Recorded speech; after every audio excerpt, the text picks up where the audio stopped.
CM Sukhvinder Singh Sukhu के खिलाफ जनता में जबरदस्त विरोध है। आगामी विधानसभा चुनाव में भारतीय जनता पार्टी प्रचंड बहुमत के साथ सत्ता में आ रही है। सुक्खू ने प्रदेश का बेड़ा गर्क करके रख दिया। ना जाने ऐसे कितने तड़कते भड़कते बयान आपने कितने ही भारतीय जनता पार्टी के नेताओं के सुने, देखे और पढ़े होंगे। कांग्रेस के मंत्री विधायक बेहद दुखी हैं और कांग्रेस की ही सरकार में उन्हें घुटन महसूस हो रही है।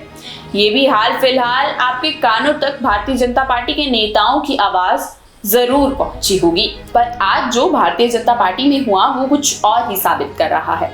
भाजपा के 12 प्रशासनिक जिला के साथ साथ 5 अपने बनाए हुए संगठनात्मक जिला में भी प्रभारी बदल दिए।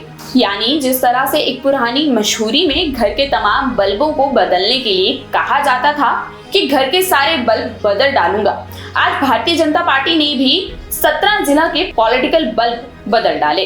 तो क्या ये मान लिया जाए कि बीजेपी जो बयान जारी करती हुई सियासी मैदान में तलवार निकाल रही है उसकी धार ही नहीं है? आखिर ऐसा क्या हुआ कि प्रभारी को 6-8 महीने पहले सुक्खू सरकार से भिड़ने के लिए तैनात किया गया, उसके फेरबदल पर मजबूर होना पड़ गया। दरअसल पंचायती राज चुनाव में भारतीय जनता पार्टी भले ही प्रचंड बहुमत और जीत का दबाव करती हुई नजर आ रही हो, मगर असलियत कुछ और ही बयान कर रही है। भारतीय जनता पार्टी के तमाम प्रभारियों पर यह आरोप लगा हुआ है कि वे ना तो बागियों को बिठाने में कामयाब हुई और ना ही कुछ अधिकृत पार्टियों के चिन्हों पर जीतने में।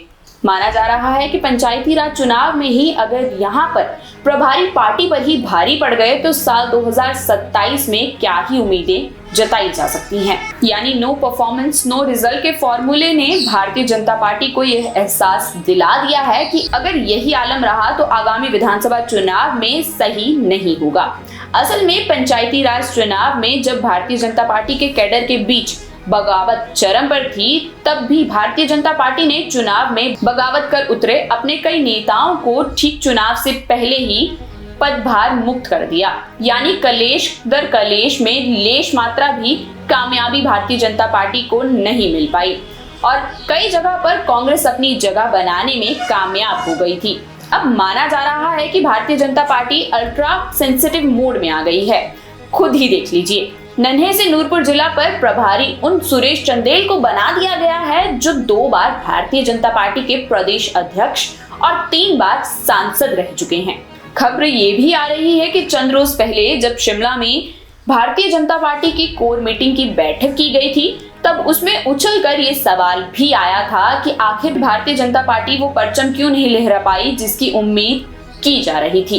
खैर, भारतीय जनता पार्टी के नए प्रभारी कितना सा भार कांग्रेस की छाती पर डाल पाते हैं ये तो आगे ही पता चलेगा, लेकिन पीछे जो हो चुका है उसका नतीजा भी सामने आ गया है। नेता विपक्ष और पूर्व मुख्यमंत्री जयराम ठाकुर के घरेलू आंगन यानी मंडी में शिमला से सुरेश भारद्वाज को बिठा दिया गया है और इसी तर्ज पर चंबा में विपिन परमार को कांग्रेस को मात देने के लिए आगे किया गया है। विक्रम ठाकुर को कांग्रेस की कमान और आगामी विधानसभा चुनाव में भारतीय जनता पार्टी को सम्मान देने का मौका दिया गया है। अब ये भी हो सकता है कि चुनावों से ठीक पहले इन प्रभारियों को फिर फेरबदल हो जाए, क्योंकि इनमें से ज्यादातर चेहरे ऐसे हैं जो चुनाव लड़ेंगे। चलिए, सियासत है, चलती रहेगी, पर भाजपा के उन दावों का क्या माना जाए जिसमें तमाम नेता अभी भी सुखविंदर सिंह सुक्खू सरकार संग कांग्रेस के संगठन को नकारा बता रहे हैं। भारतीय जनता पार्टी अपने घर में जो कलेश चल रहे हैं वो भी जग जाहिर है और कांग्रेस की कलाबाजियां भी। Welcome to Sumer hotel, your gateway to the beauty of the Himalayas.